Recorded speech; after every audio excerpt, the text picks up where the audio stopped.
So the first screen is this eye chart screen, and it defaults to the letters view.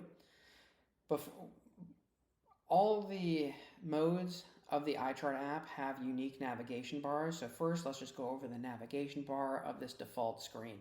So on the top left, you'll see there's a button that looks like a little light bulb or sun.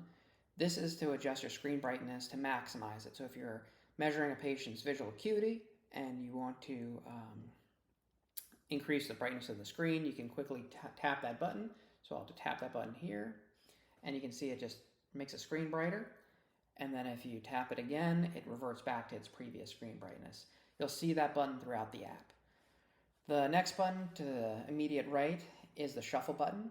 If you tap the shuffle button, it will shuffle the optotypes, and it also tries to avoid having the same letter directly in a row. So it's a random shuffle, but it also tries to make it less repetitive for patients. You'll see this button again appear in different modes throughout the app. Whenever you see that button, it means shuffle. Directly to the right of the shuffle button is this viewing mode button, where it has 3 horizontal lines. That's this typical view of your traditional near card. If you tap that button, you'll see we switch to this single vertical line. This is a very helpful mode when you're quickly trying to screen a patient's vision so they have less to read. If you tap again, this is the single row mode. So this again can just be helpful when patients maybe get confused with the full chart. You'll see there's down and up buttons to the bottom of the screen in the single row mode. And also adjacent to these down and up buttons, there's a shuffle button. So you can quickly shuffle and just navigate up and down the various rows. If you tap one more time, you'll be presented with the Single Optotype Mode. I find this helpful for pediatrics, where it might be a little confusing and you just want one picture, one optotype, and again, same controls are maintained throughout. And if you tap one more time, you're again presented with this default screen. Adjacent to this button, you'll see a ruler. Now if you tap this, you'll switch from the Imperial system to the metric system and vice versa. And we'll go over the labels in more detail, but this basically just switches between Imperial and metric mode system. Adjacent to this, you'll see our different optotypes that are available. So again, letters is the default mode, but we have many different optotypes. So if you can tap each one, you have numbers, you have pediatric options, you have nonverbal options, all at the tap of your finger.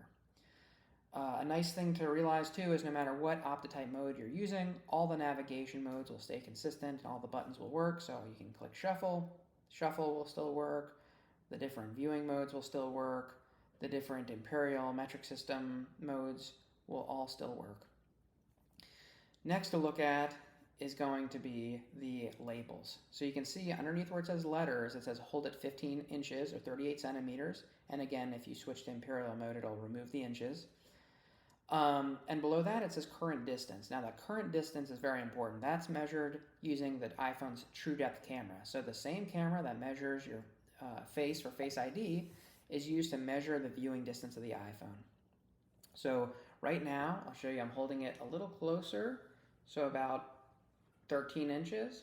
So because I'm not right on top of 15 inches, it changes from green to orange. If I really get far out of range, it'll turn to red. So this color-coded system is designed to help you use to view the phone at the correct distance. Now the current distance is also shown in diopters. So if you're trying to find the near ad, it quickly converts it to diopters for you. And if you look at the row, the row labels use this current distance to calibrate the screen. So you'll see next to C here, it'll say at 15 inches, 2800. So if I'm holding this phone at 15 inches, I'm measuring 2800 if they can read that C. Now if I'm holding it much closer, okay, let's say I'm holding it at 12 inches, it turns to 21,000, right? So because I'm holding it closer, it changes the effective visual acuity. So this is helpful if the patient just can't seem to hold it at the correct viewing distance, or if they prefer to view things at a non-15-inch length. It just depends on It just depends on where you're holding the phone is the visual acuity that line is going to represent. Below the chart, it will show pupillary distance. Now, because I'm looking at the camera, I'm going over the features, it says not available, but if I were to stare at this Face ID, it will eventually show me my pupillary distance, and it's typically within 1 to 2 millimeters. You want to have a clear line of sight between the True Depth camera and your face when doing any of these features, but it is typically quite accurate.